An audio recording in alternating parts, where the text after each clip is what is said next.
दोस्तों, हजरत ईसा अलैहिस्सलाम की वफात के बाद क़यामत को सिर्फ 40 साल रह जाएंगे। फिर एक खुशबूदार ठंडी हवा चलेगी जो लोगों के बगलों के नीचे से गुजरेगी, जिसका असर ये होगा कि मुसलमान की रूह कब्ज हो जाएगी और दुनिया में काफिर ही काफिर रह जाएंगे, उन्हें पर क़यामत कायम होगी। जब खुशबूदार हवा गुजरने की वजह से तमाम मुसलमानों की वफात हो जाएगी, इसके बाद फिर 40 बरस का जमाना ऐसा गुजरेगा कि इसमें किसी की औलाद ना होगी, यानी 40 बरस से कम उम्र का कोई ना रहेगा और दुनिया में काफिर ही काफिर होंगे। अल्लाह कहने वाला कोई ना होगा। कोई खाना खाता होगा, कोई खेती कर रहा होगा, गरज लोग अपने अपने कामों में मशगूल होंगे कि दफातन हजरत इसराफील अलैहिस्सलाम को सूर फूंकने का हुक्म होगा। शरू शरू इसकी आवाज बहुत बारीक होगी और रफ्ता रफ्ता बहुत तेज हो जाएगी। लोग कान लगाकर इसकी आवाज सुनेंगे और बेहोश होकर गिर पड़ेंगे और मर जाएंगे। आसमान, जमीन, पहाड़, यहाँ तक कि सूर और हजरत इसराफील और तमाम मलाइका फना हो जाएंगे। इस वक्त उस अल्लाह के सिवा कोई ना होगा। वो फरमाएगा, आज किसकी बादशाहत है? कहाँ है जब्बारी, कहाँ है मुतकब्बरीन? मगर है कौन जो जवाब दे? फिर खुद ही फरमाएगा, सिर्फ अल्लाह वाहिद की सल्तनत है। फिर जब अल्लाह ताला चाहेगा, हजरत इसराफील को दोबारा जिंदा फरमाएगा और सूर को पैदा करके दोबारा फूंकने का हुक्म देगा। सूर फूंकते ही तमाम अवलीन और आखिरीन मलाइका, इंसान, हैवानात और जिन मौजूद हो जाएंगे।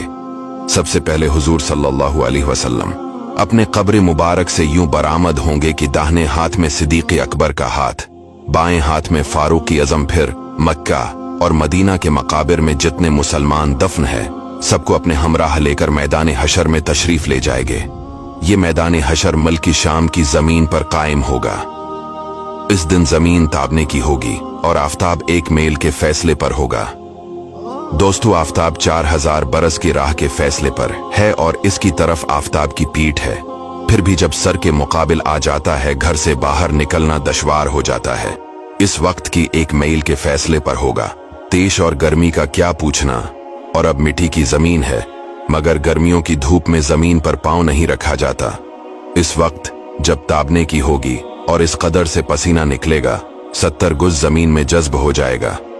फिर जो पसीना जमीन ना पी सकेगी, वो ऊपर चढ़ेगा। किसी के टखनों तक होगा, किसी के घटनों तक, किसी के कमर कमर, किसी के सीने तक, किसी के गले तक और काफिर के मुंह तक चढ़कर मिसले लगाम के जगड़ जाएगा, जिसमें वो डबकियां खाएगा। जबानें सूख कर कांटा हो जाएंगी, बाजों की जबानें मुंह से बाहर निकल आ जाएंगी, दिल अबल कर गले को आ जाएंगे। जिसने चांदी सोने की ज़कात न दी होंगी, इस माल को खूब गर्म करके उसकी पेशानी पर दाग करेंगे, यहां तक कि लोगों का हिसाब खत्म हो।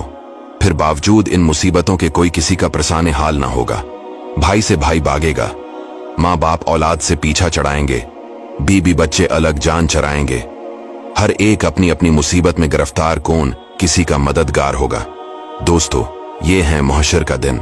इसके बाद लोग तमाम नबियों के पास मदद के लिए पुकारेंगे, लेकिन कोई मदद नहीं करेगा सिवाय हमारे प्यारे आका सल्लल्लाहु अलैहि वसल्लम के।